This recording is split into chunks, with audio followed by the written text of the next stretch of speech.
Hey guys, Steven here, Fanatic Perspective. So it sounds like we have a defensive coordinator, Pete Kwiatkowski, formerly of the Washington Huskies. Looks like we may have poached him from Washington to come down to Austin and join Steve Sarkisian's staff in what is a very, very, very critical hire. I'm going to be giving my thoughts here, so appreciate you guys. If you would like the video, share the content. All you guys that are subscribing, we're very, very thankful. Tran and I actually late last night recorded our Longhorn top 10, our postseason top 10 players of 2020. And we had said in there, we did, before this news obviously started to break last night, that we would react when we knew who the defensive coordinator was. So here we are.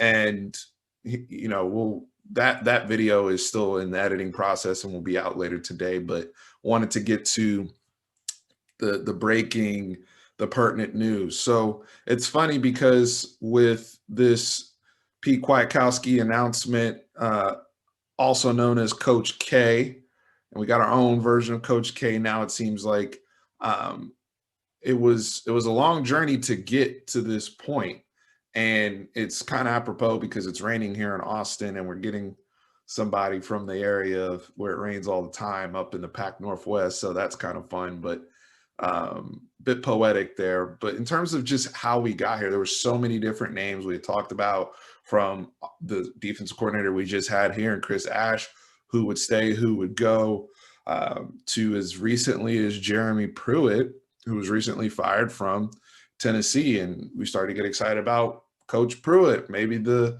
violations are minor. And then we started to see they had some extremely sloppy bagmen who were giving kids cash in McDonald's bags. So it's like, oh, okay, we're going to have to walk that one back. And I know some of the criticism out there already is, well, is this, how far down the list was PK in terms of want or ideal candidate, things of that sort, right? Is he our seventh choice? Are we settling here? That type of thing. I think this was a very shrewd move by Steve Sarkisian to leverage the West Coast, place where he coached at UW, and being in the Pac-12 conference and being still very well connected there. And B, instead of settling for somebody, and I've said this before, because Texas has the resources and the money to do things like this, when you're struggling to get that candidate, or maybe people are turning you down, maybe people are leveraging you for a potential raise, you're going to have to go in another direction and poach, which means you go and take somebody who wasn't necessarily available. No one, and you could see the reaction from Washington fans all over the country, and people that are being very candid about how surprised they are that he's leaving, right? Because he wasn't necessarily available. I know there were a few people out there that said there was a secret candidate for DC. I don't know if this was the secret candidate, but I do know this: when you go and with the money that Texas has and what we're trying to build here, you can make somebody a candidate. So they went and got somebody who no one thought was available and made him available, right? And gave him, old Godfather, made him an offer he couldn't refuse, because this is a guy who, by all accounts was a lifer up in the Pac-12 or in the Northwest region. He's never really coached anywhere, and we'll get into some of the more dynamics there in the video. But this is also someone who, gave a lot to the Washington program, was very vested even after coming over with Chris Peterson from Boise State and then leaving as they transitioned over to Jimmy Lake. So let's just dive into this particular hire, because in my opinion, I think this is a very, very good hire. I feel better.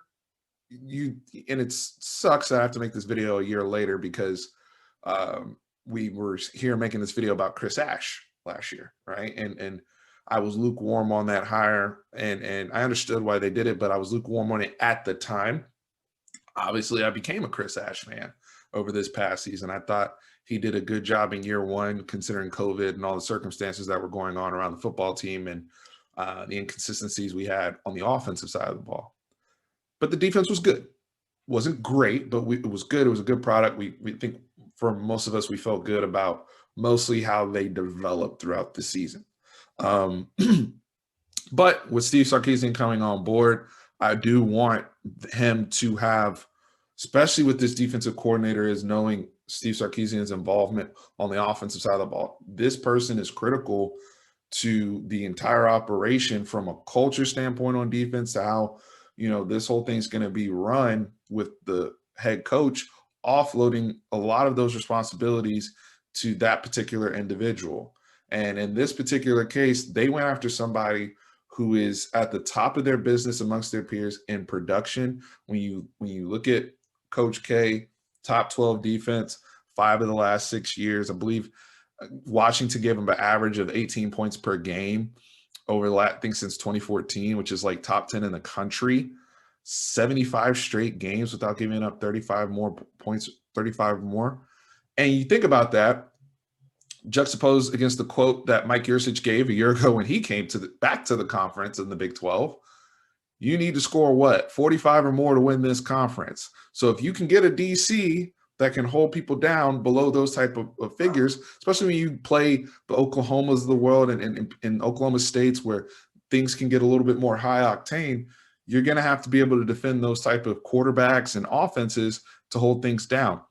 I like the fact that he comes from a conference where he did have to face a Mike Leach. He did have to face a Graham Harrell. They did have to face a dynamic Oregon team and with lots of NFL players over there. So the experience, and that doesn't even include, the Boise State stuff as well before he got to Washington. So the skins are on the wall production-wise and numbers-wise for what he's done.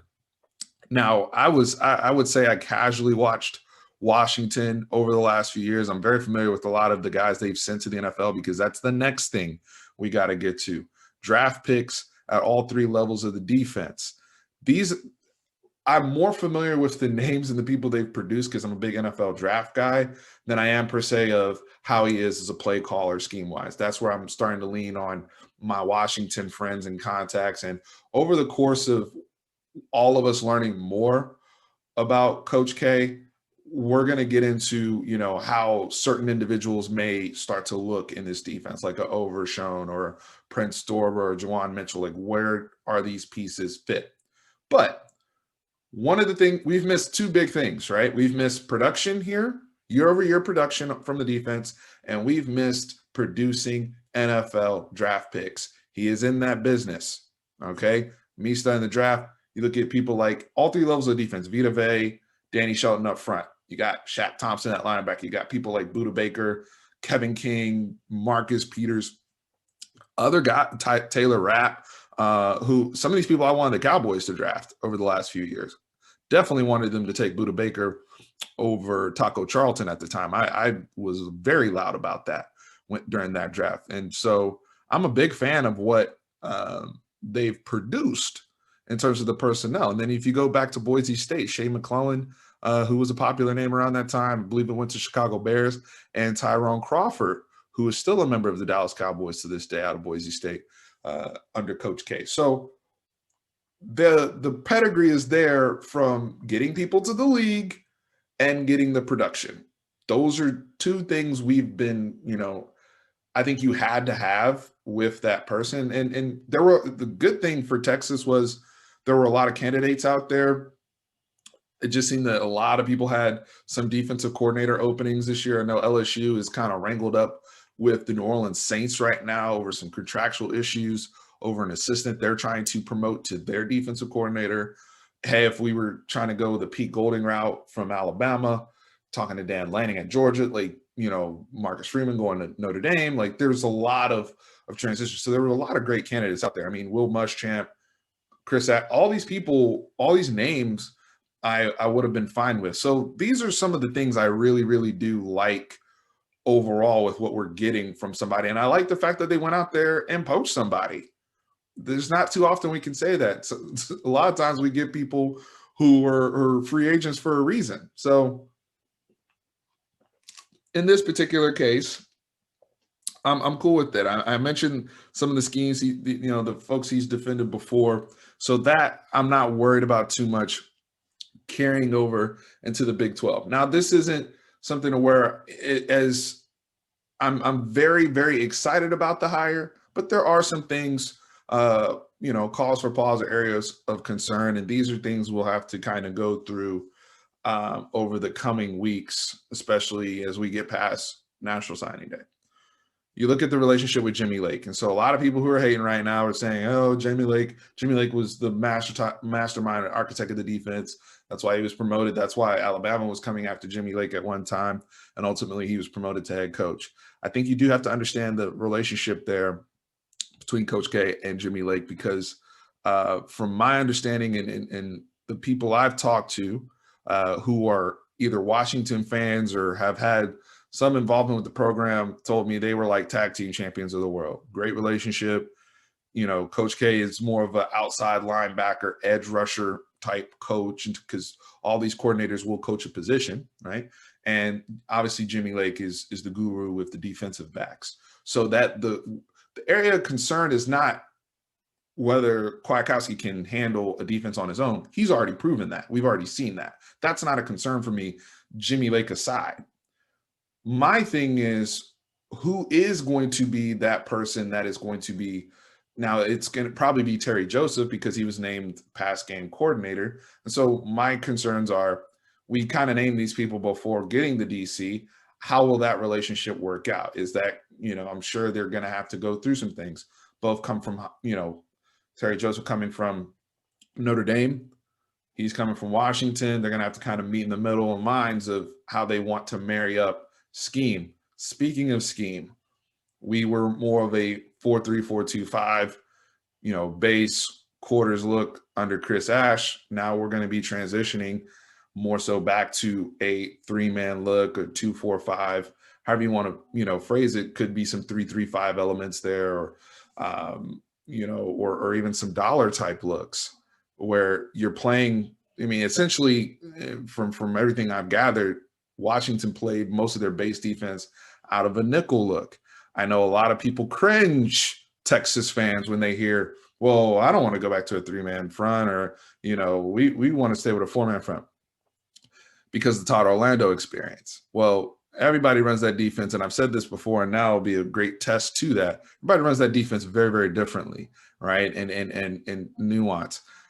The thing with Chris Ash, which is interesting, was oftentimes we would have 3 down linemen, but Osai would be up there standing up half the time. So is that a 4-man front, or is that 3 down? Like, don't get caught up in all of that. What I'm interested in is, where did the pieces fit, and what will be more of the gap assignments, especially for the big boys like T'Vondre Sweat and Keandre Coburn, making sure that they're still comfortable with what they want to do, because we know from a gap responsibility standpoint, they didn't really love what they were being asked to do in Todd Orlando's scheme, and we put so much pressure on our defensive backs, set things like setting the edge and things of that sort. I don't see that when I look at Washington on film. I don't necessarily see a lot of those things. I see them leveraging their linebackers for a lot more of those responsibilities, and still, their sack rates for their edge rushers, if you will, because I'm going to get into who will those people be from a Texas perspective. When you look at the sack rates, they're actually quite impressive of what he's produced over the last few years. It's just going to be some more zone blitzes. Again, you may say, I don't want to see the zone blitzes. I like what we were doing before. I get it. Some of this stuff is subjective, but he's really good at what he does, and we got to give him that room and patience to do that and work with these kids and get them coached up. I think where we'll get an uptick before, and kind of maybe a blend of what Orlando did and even what Chris Ash did, is, and why he's such a highly regarded defensive coordinator, is the discipline and the sound, making sure people are coached up appropriately to, fundamentally wise, whether it's tackling, whether it's taking proper angles, whether it's having the right amount of people in the box against certain situations, and people talking about what type of defensive play caller he is. All those things are very critical in analyzing how good a defensive coordinator is. So when you add in those things, how we, analyze him, and it's going to take some time, because it is going to be a language change, a scheme change. A lot of the coaches are going to be gone, which leads me to the next concern / thing. Who's going to be the 10th coach? We have 9. If with him coming on board, we have 9 coaches now. So is Blake Gideon, and that kind of leaves Blake Gideon. I don't know if it's in no man's land. Is he going to be the safeties coach? It sounds like Terry Joseph is going to be the pass game coordinator and coach corners. So if you have Blake Gideon coaching safeties, Blake Gideon's going to have to get coached up on what Coach K wants to do. You have Bo Davis for the defensive line up front. Could we potentially go and try to have another conversation? Has Coleman Hutzler signed his contract with Ole Miss yet? Can we go back down that well and try to go back to coach the inside linebackers? I know that make Juwan Mitchell and DeMarvion Overshown pretty happy and keep some continuity there. So if they don't go down that well and Hutzler's gone or they don't prefer him, then you're going to have to look at, all right, some of the weaknesses we've heard from Coach K. Not a great recruiter, and he's not from this region. So that 10th person is not only going to probably have to be an inside linebacker coach, but you're going to want somebody there that's a super recruiter, like all the super recruiters you put on the offensive side of the ball. I know Bo Davis can recruit. I'm not worried about that. But in terms of the other guys there, we are going to need some recruiting prowess there at that inside linebacking coaching position. So who are some of the people that could potentially shine in this, where you're going to see them? Because if you look at Washington, again, you may say there's 2 or 3 people with their hand in the dirt, but typically he has 4 or 5 people at the line of scrimmage most times, unless it was spread out or certain situational packages that I saw. I'm looking at people like Jacoby Jones, Marquez Bimage, who's coming back from – excuse me, I had to take the water. Marquez Bimage, who's come back from COVID.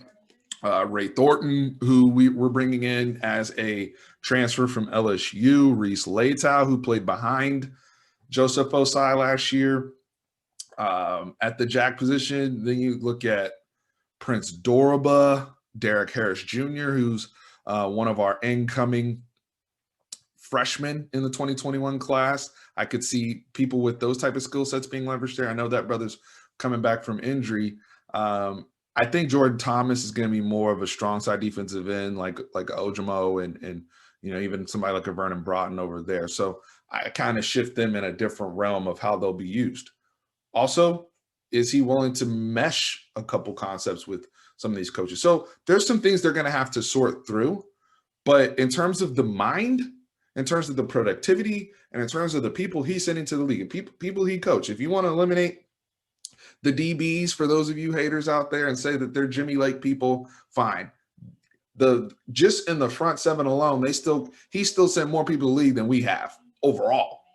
So we gotta be mindful of that. And when I say people in the league, I'm talking about first, second round picks, high level draft picks. So that's a recurring theme across all of the Steve Sarkisian staff. That's not just exclusive to Pete Kwiatkowski.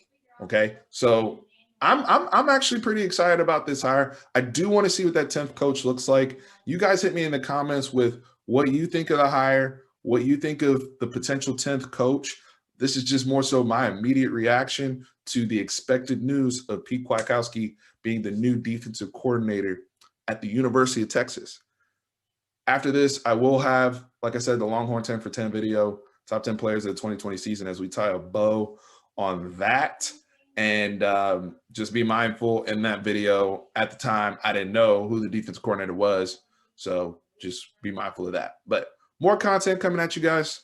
I appreciate y'all. Hit me in the comments. Horns always up. Appreciate y'all.